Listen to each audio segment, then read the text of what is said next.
ഉൽപ്പത്തി പുസ്തകം 35 അധ്യായം. വീണ്ടും ബഥേലിൽ. ദൈവം യാക്കോബിനോട് അരുൾ ചെയ്തു, ബഥേലിലേക്ക് പോയി അവിടെ പാർക്കുക.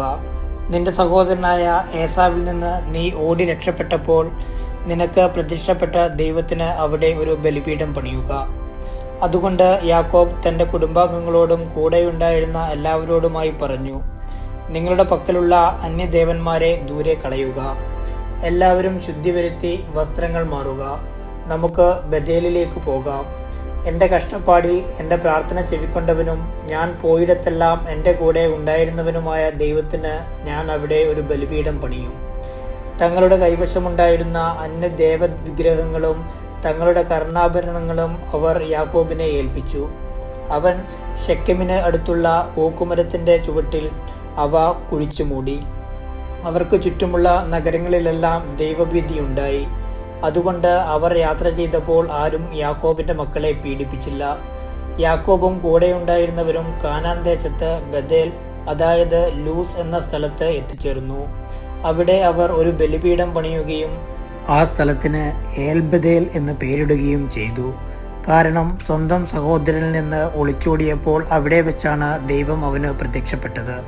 റബേക്കായുടെ പരിചാരികയായ ദബോര മരണമടഞ്ഞു. ബഥേലിന്റെ താഴ്വരയിൽ ഒരു ഓക്കുമരത്തിന്റെ കീഴെ അവളെ അടക്കി. അതിന് അലോൺ ബാക്കൂത്ത് എന്നു പേരുണ്ടായി. പാദാൻ ആരാമിൽ നിന്ന് പോന്നപ്പോൾ ദൈവം യാക്കോബിന് വീണ്ടും പ്രത്യക്ഷപ്പെട്ട് അവനെ അനുഗ്രഹിച്ചു.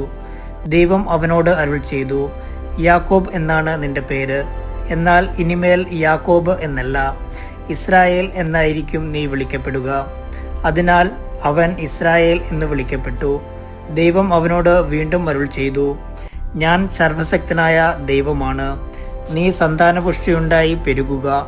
ജനതയും ജനതകളുടെ ഗണങ്ങളും നിന്നിൽ നിന്ന് ഉദ്ഭവിക്കും. രാജാക്കന്മാരും നിന്നിൽ നിന്ന് ജന്മമെടുക്കും. അബ്രാഹത്തിനും ഇസഹാക്കിനും ഞാൻ നൽകിയ നാട് നിനക്കും നിന്റെ സന്താന പരമ്പരകൾക്കും ഞാൻ നൽകും. അനന്തരം ദൈവം അവനെ വിട്ടുപോയി. അവിടുന്ന് തന്നോട് സംസാരിച്ച സ്ഥലത്ത് യാക്കോബ് കല്ലുകൊണ്ട് ഒരു സ്തംഭം ഉയർത്തി. അതിന്മേൽ ഒരു പാനീയ ബലിയർപ്പിച്ച് എണ്ണ പകർന്നു. ദൈവം തന്നോട് സംസാരിച്ച സ്ഥലത്തിന് യാക്കോബ് ബഥേൽ എന്ന് പേരിട്ടു.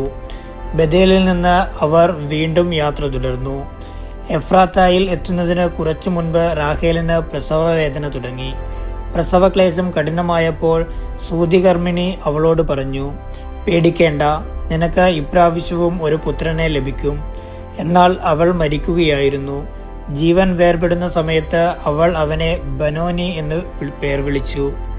പക്ഷേ അവൻ്റെ പിതാവ് അവന് ബെഞ്ചമിൻ എന്നാണ് പേരിട്ടത്.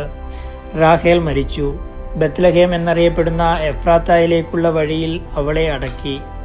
അവളുടെ കല്ലറയിൽ യാക്കോബ് ഒരു സ്തംഭം നാട്ടി. ഇന്നും അത് റാഹേലിൻ്റെ കല്ലറയിലെ സ്മാരക സ്തംഭമായി നിലനിൽക്കുന്നു. ഇസ്രായേൽ യാത്ര തുടർന്നു. ഏദർ ഗോപുരത്തിന് അപ്പുറം കൂടാരമടിച്ചു. ഇസ്രായേൽ ആ നാട്ടിൽ പാർത്തിരുന്നപ്പോൾ റൂബൻ തൻ്റെ പിതാവിൻ്റെ ഉപനാരിയായ ബിൽഹായുമൊത്ത് ശയിച്ചു. ഇസ്രായേൽ ഇതറിയാനിടയായി. യാക്കോബിൻ്റെ പുത്രന്മാർ. യാക്കോബിന് 12 പുത്രന്മാരുണ്ടായിരുന്നു. ലയയുടെ പുത്രന്മാർ യാക്കോബിൻ്റെ കടിഞ്ഞൂൽ പുത്രൻ റൂബൻ, ശിമയോൻ, ലേവി, യൂദ, ഇസാക്കർ, സെബുലൂൺ. റാഹേലിൻ്റെ പുത്രന്മാർ ജോസഫ്, ബെഞ്ചമിൻ. റാഹേലിൻ്റെ പരിചാരികയായ ബിൽഹായുടെ പുത്രന്മാർ ദാൻ, നഫ്താലി. ലേയയുടെ പരിചാരികയായ സിൽഫായുടെ പുത്രന്മാർ ഗാദ്, ആഷേർ. യാക്കോബിന് പാദാൻ ആരാമിൽ വെച്ച് ജനിച്ച മക്കളാണ് ഇവർ. ഇസഹാക്കിൻ്റെ മരണം. യാക്കോബ് ഹെബ്രോൺ എന്നറിയപ്പെടുന്ന കിരിയായത്ത് അർബായിലെ മാമ്രോയിൽ തൻ്റെ പിതാവായ ഇസഹാക്കിൻ്റെ അടുത്തേക്ക് പോയി. അബ്രാഹവും ഇസഹാക്കും പാർത്തിരുന്നത് അവിടെയാണ്. ഇസഹാക്കിൻ്റെ ആയുഷ്കാലം 180 വർഷമായിരുന്നു. ഇസഹാക്ക് അന്ത്യശ്വാസം വലിച്ചു.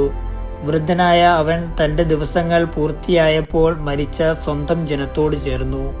മക്കളായ ഏസാവും യാക്കോബും അവനെ സംസ്കരിച്ചു.